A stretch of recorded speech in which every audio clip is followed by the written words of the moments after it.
man. We love to see beautiful, dude. It's a budding relationship.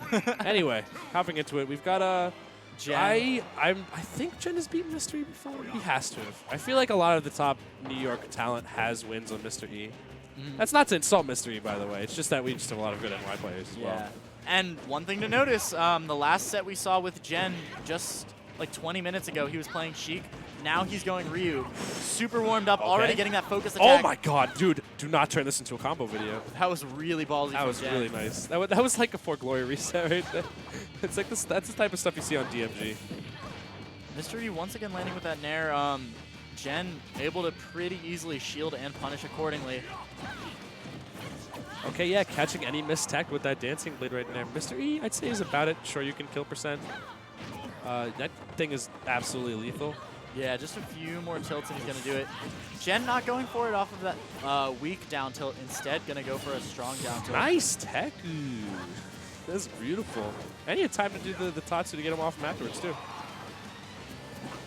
All right, so let's see. Ooh, Mr. E just fading back with that forward air. And now... What did you say? You're mine? You're mine or something. That I've never heard right. that before, actually. Neither have I. It's got to be like a 1 in 100 chance or something that she says that or something. Or we just don't pay attention. Because I know there's a lot of characters that have those sayings when they hit a certain move. Like, rarely Bayo say, like, you've lived 1,000 years too long in Japanese or some other language. That's what she says? I think so, yeah. I didn't think know you've that. lived 1,000 years too long or something like that. You learn new things every day. It's Juni, whatever. Oh, it's that. Whatever, yeah. It's on our forward throw. Yeah. Something like that. It's that, but not bad. Out of his house. All right, though, Mr. Something E, like that. Mr. E looking very good, not at all scared, and he's just keeping Jen in the air. Ryu's disadvantage state, not the greatest. All right, edge guard.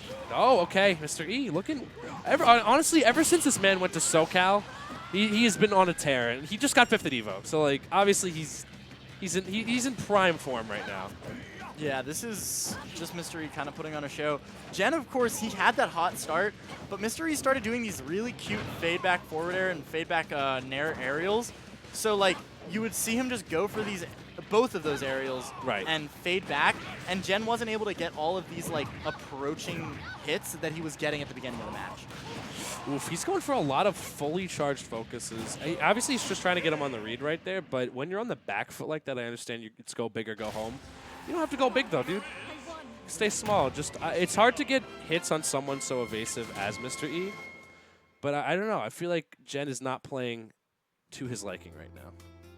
Yeah. And, you know, sometimes you have to elevate your B game to that level where, you know, you're not always going to be on your A game. Okay, switching to Sheik. I definitely saw him a lot more comfortable with this character earlier. And I've seen him play this matchup before as well. So I want to see what adjustments that Sheik can cover his Ryu. Like his Ryu's shortcomings, I want to see what his Sheik can cover. Yeah. One of the nice things about Sheik is that because she's so much faster than Ryu, those kind of easy fade back aerials that I was talking about earlier from Mr. E aren't going to be as effective against Jen here. And so we're going to see how Jen applies his speed to the matchup the way he just couldn't with Ryu.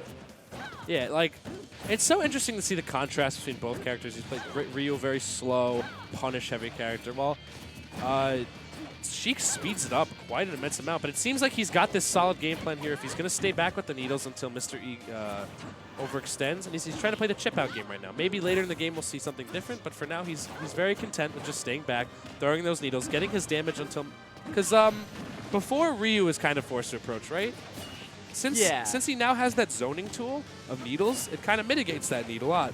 And now Mr. E's the one who's forced to approach because Lucy over here only has her sword. She can't really do much else. Yeah, I mean, on one hand, you can look at the two characters, Sheik and Ryu, and be like, well, they both have one projectile. Yeah. But the difference between the projectiles is so much less than negligible. It's black and white, yeah. Yeah, it's just completely different, as you said. And so we're going to see how Jen obviously is going to use those needles to force Mr. E to approach the way that the Hadouken and even the Fire Hadouken just wouldn't do. The name of the game against Sheik is to win your trades. You know, you want to always win the trade against Sheik. And when Sheik is up a stock, she can just keep on tacking on that extra damage to you. That was so nice. And he's still able to make it back. Yeah, Mr. E not afraid to go off stage, and I think Jen has recognized that completely. Missed fair right there, though. He's just going to let the forward smash rip like a Beyblade, and he's going to get him out of here. Yeah, Mr. E, I don't know if he knew his spacing was that good to stay out of forward air range, or perhaps just throwing it out for the hell of it. But good stuff to him, getting that first stock, and now evening it up. Great nair sending Jen off stage. Sometimes you just got to throw one out there. I know that one thing Pug West put for most Marth and Lucina mains is that don't be afraid to forward smash at least once or twice a stock. You know, you might hit. Yeah, absolutely. For Marth, obviously, it's more notable because you're intending to get that. Okay, whoa, this is a cute little reset right there off that down spike. But forward smash, it's a quick option. It can be deceptively quick and catch a lot of opponents off. And if you whiff a move, you're gonna eat it. Ooh, not gonna get that side B. And now this is a really even match, exactly even. In fact, 88 to 88 there for a second. Boy's trying to wait for the air dodge. Okay, Tipper, not Tipper though, not Tipper. What am I saying? She doesn't have a Tipper. But I mean, the edge of that blade will take out Jen. Mr. E moving on in the bracket to winners semis, making himself into top 8. So it was really good on his part. Good stuff from both players.